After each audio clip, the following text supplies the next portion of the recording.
If you are doing your PhD, then you know the importance of publications.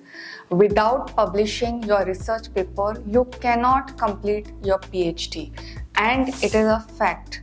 But many students wait till the nth minute to decide on which journal they should be submitting their article in.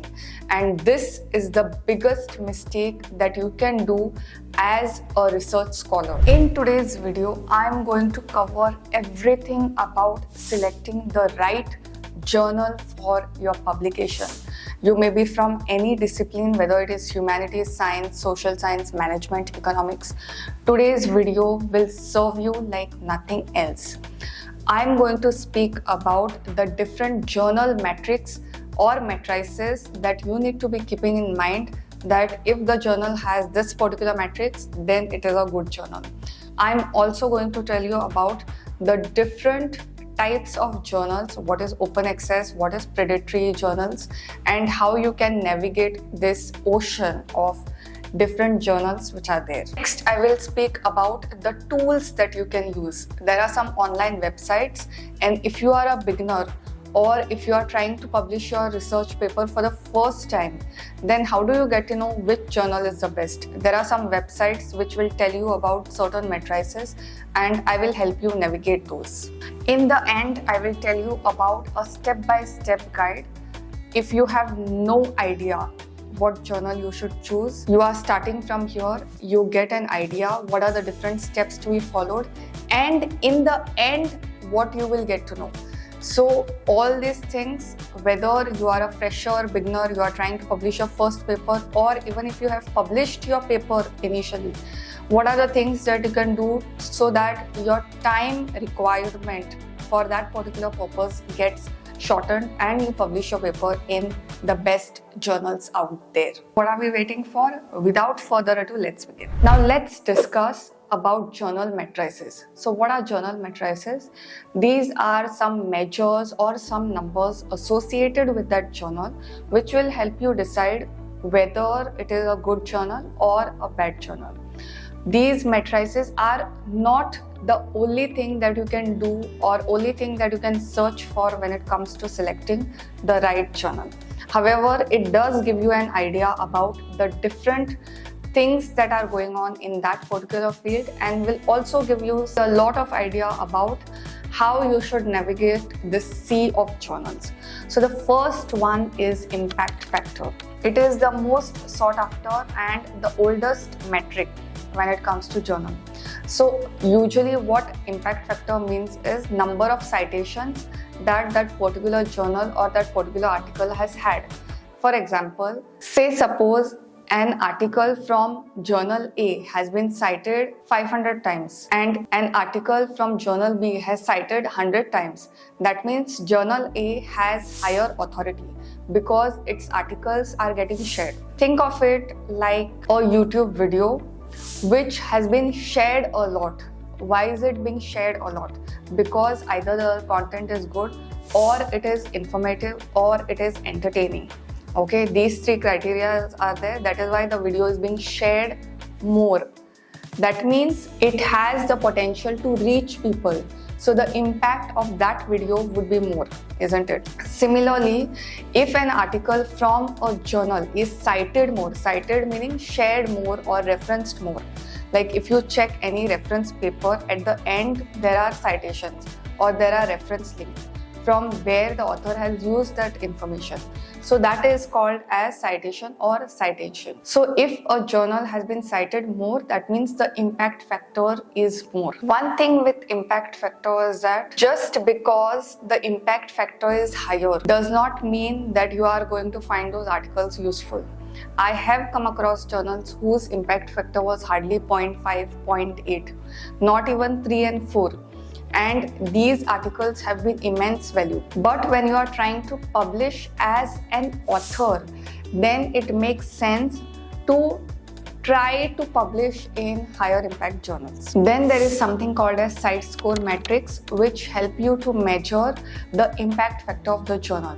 And this is in association with Scopus. So if you don't know what is Scopus, it is a database. So it's like a collection of all the journals and articles which are there, which are peer reviewed and which are of international standards. Then you have something called as SJR, Shimago Journal Rank.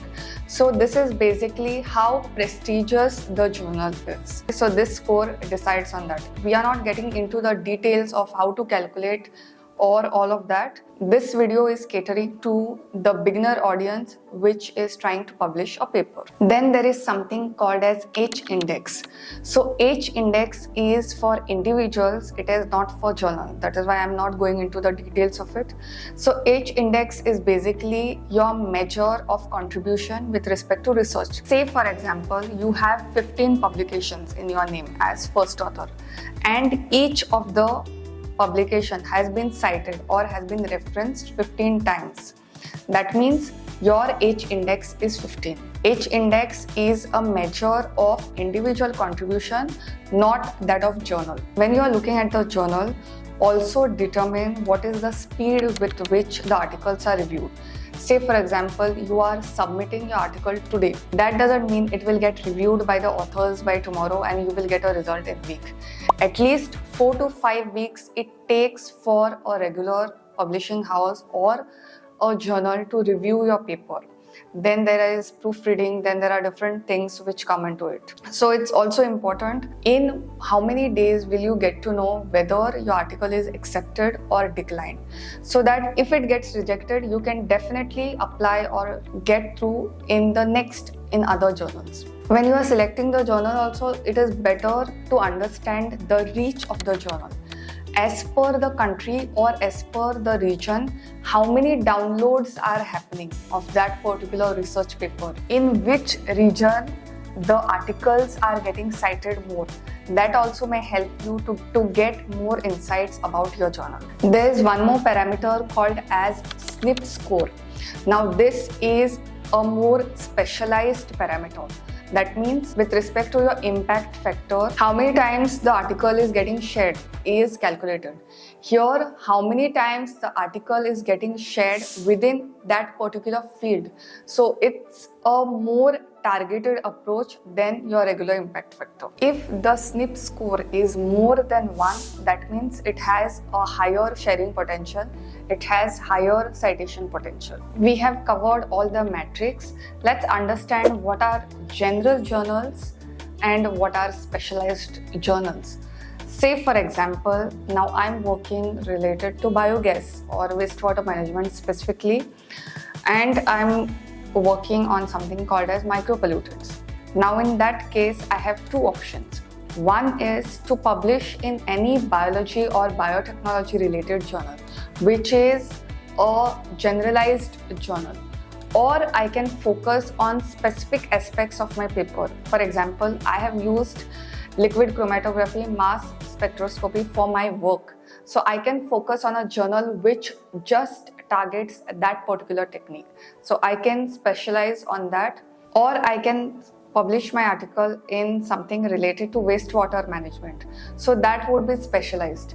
Now here, while deciding, you have to first understand what kind of audience you want to cater.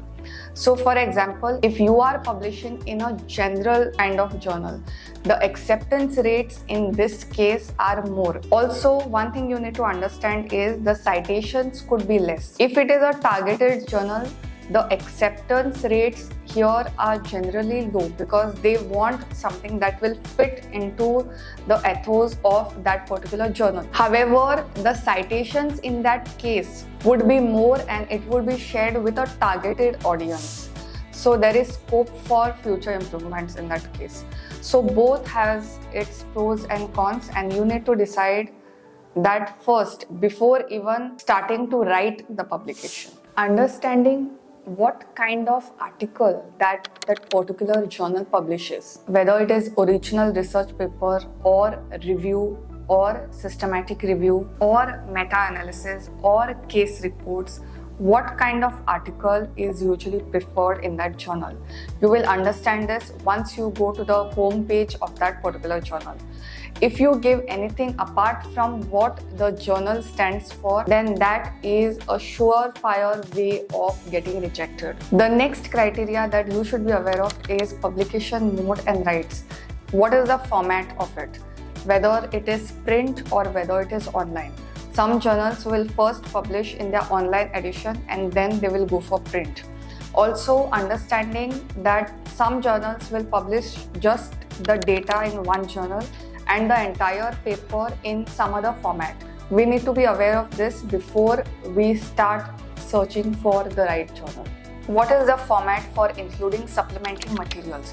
That means if your paper, research paper, has lot of images or graphs, then everything cannot be included in the main paper.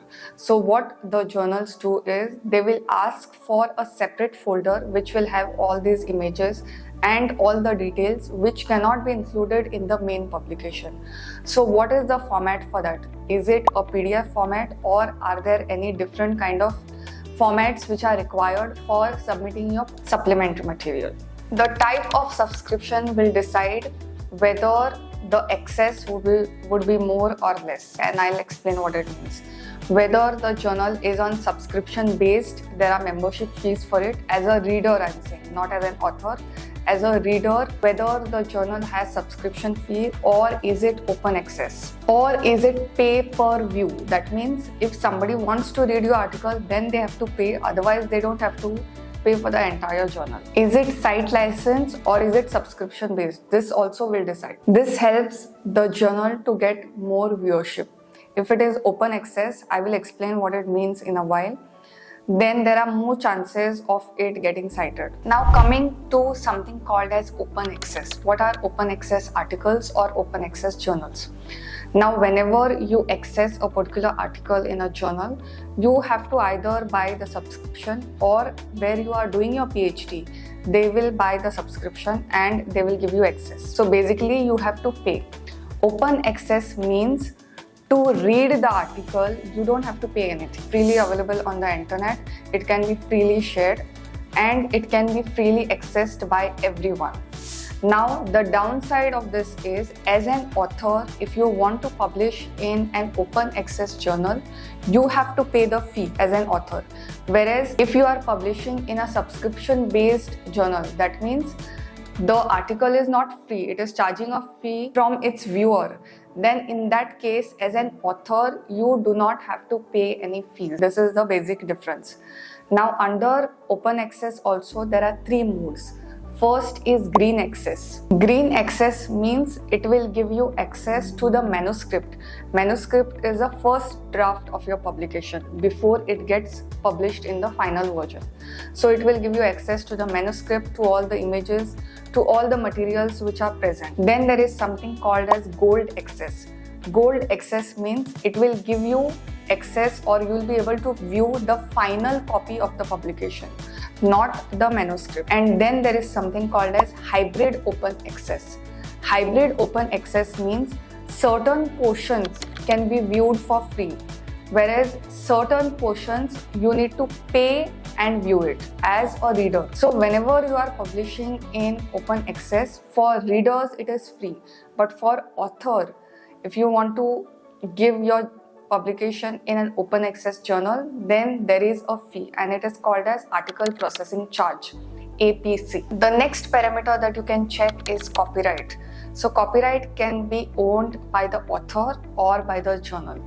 You can also check if Creative Commons license is available. If you do not have time for editing your article, then you can also check if the journal offers any editing services.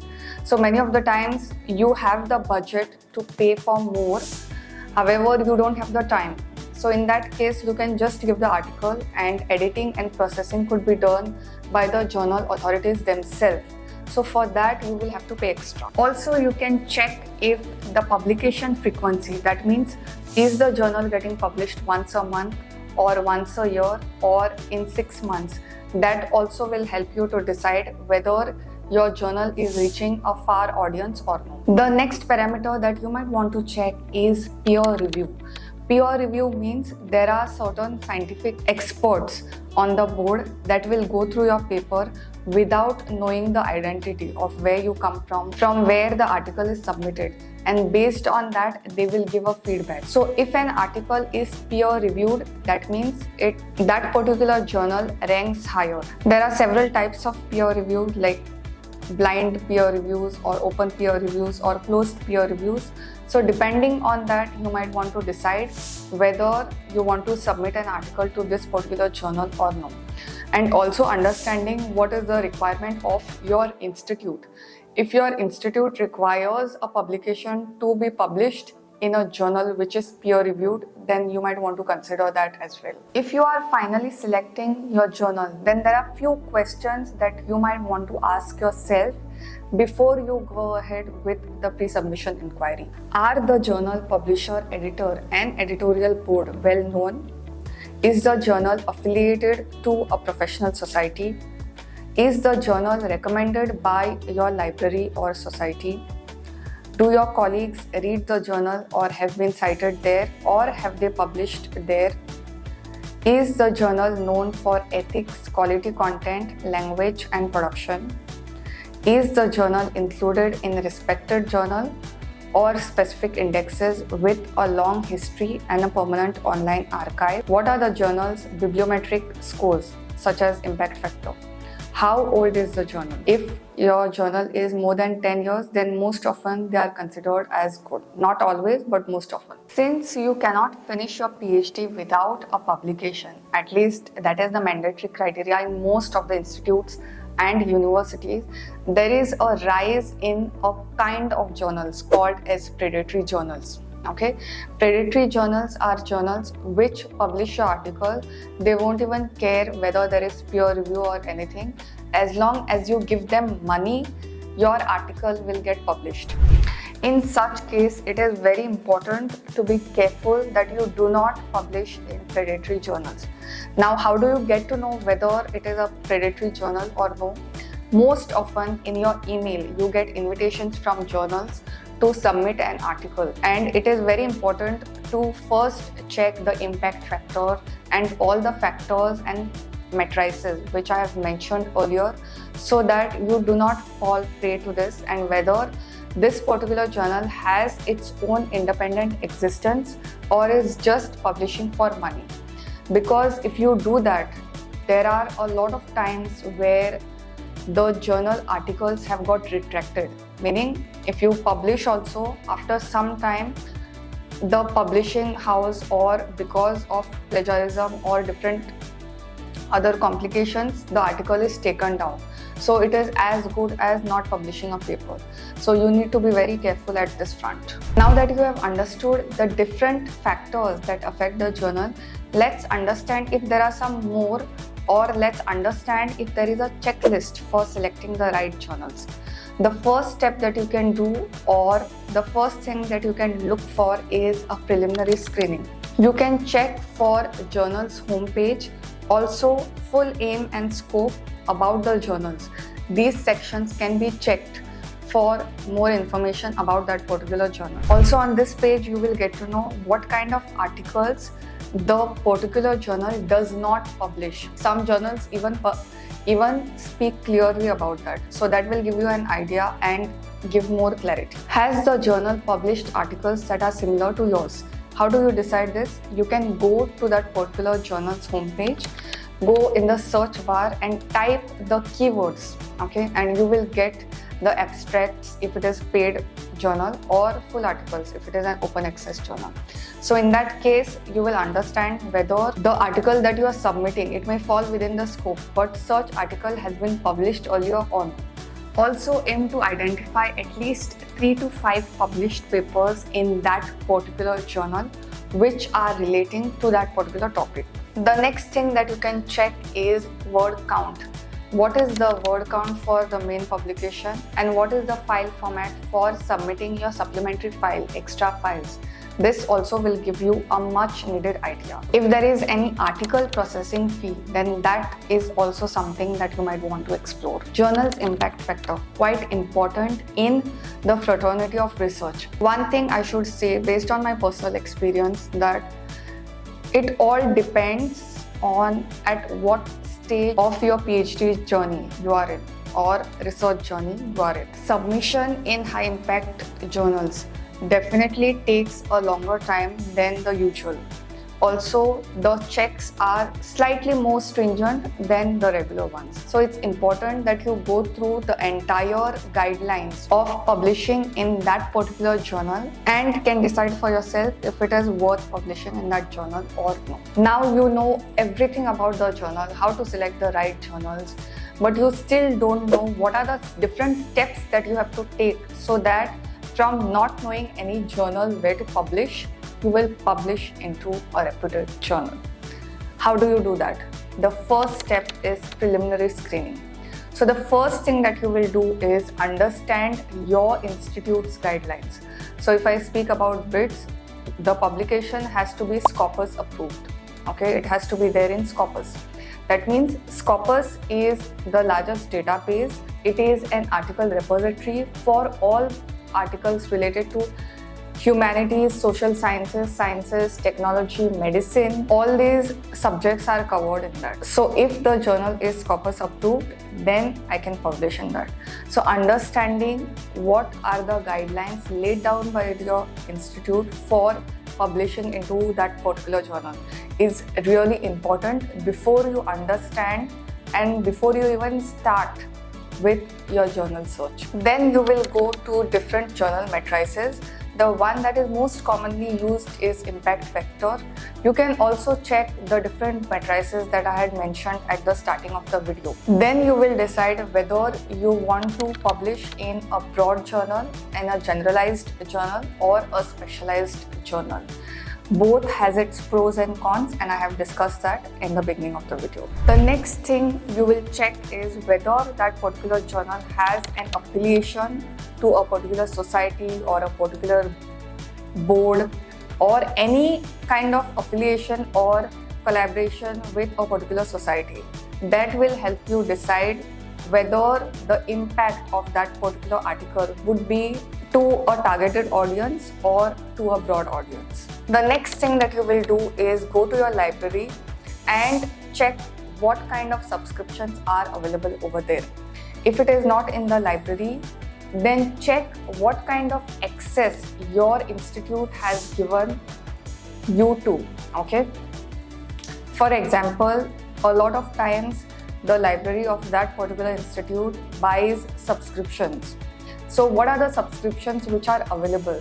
And mostly when an institute buys a subscription for that particular journal, it's more often reputed and the journal which will take your career to the next level.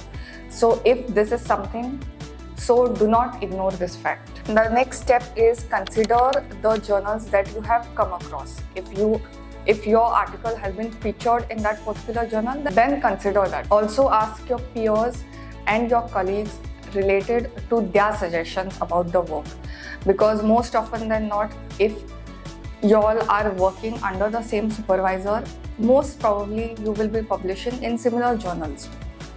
In that case, it's always better to speak to people and get real life idea. The next step is you will list the journal as A, B and C. A would be your first preference, B would be your second preference, C would be your second preference. So 3 journals should be ready. The names and their details should be with you. In case you submit an article and it gets rejected from the first one, which most often it happens, okay, rejection is something that you have to go through as a research scholar. So in that case, as well be prepared for what is going to come. The next thing that you will do is go through aims and scope of the journal. Also go through author guidelines and see if everything that is there on the journal webpage sits well with you. And once your journal is selected, you can start with the writing part. If the writing part is already done, then you can start with the submission part. One thing I would also like to say that some of the journals, they prefer if you give a pre-submission inquiry. That means there is a document, or you can say just an email. You can say that you want to publish in that journal. What would be the details? You can directly mail the editors or to the email addresses that are mentioned on the homepage. So this is called as a pre-submission inquiry. And if the journal has asked for it, then you might want to start with a pre-submission inquiry rather than submission of the publication itself. Now, last but not the least, I want to share my personal experience. My article recently got accepted in Springer, and I wish to share certain things.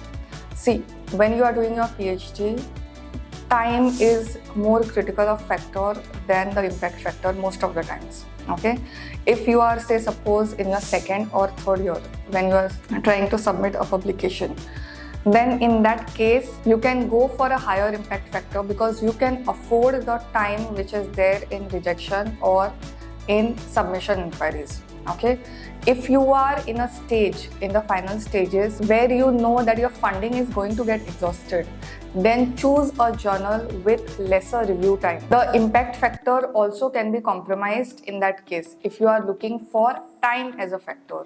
So whether you want to go for impact factor or whether you want to go for time as a factor, this clarity should be there once you are done with selection of journal. Also, author guidelines should be followed.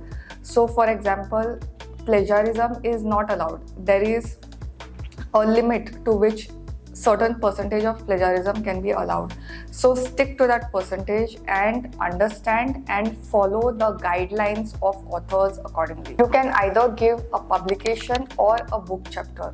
What is the demand for your PhD to be completed? It can be an article or you can give a book chapter.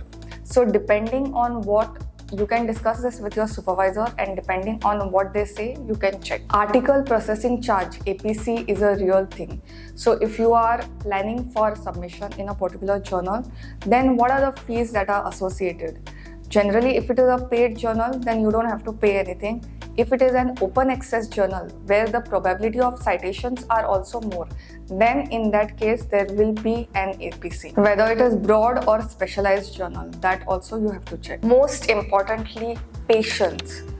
Just because somebody publishes the article in the second year or third year is not necessarily superior than the person who has published the articles in the later stages. Okay, because all these things do not matter at the time of interview. What matters to you is for you to decide, and whether you can go for higher impact factor or lower impact factor, whether you go for a generalized audience or a specialized targeted audience. In that case, it is up to you to decide what is most important for you. It's always better to start writing the publication earlier, even if you have some data, so that you get an idea of what other results are required for you to form the final publication. Writing an article and publishing it does take time and effort, but it is worth it once it gets published in the journal of your choice. It's worth it because that is the gateway for you to exit your PhD.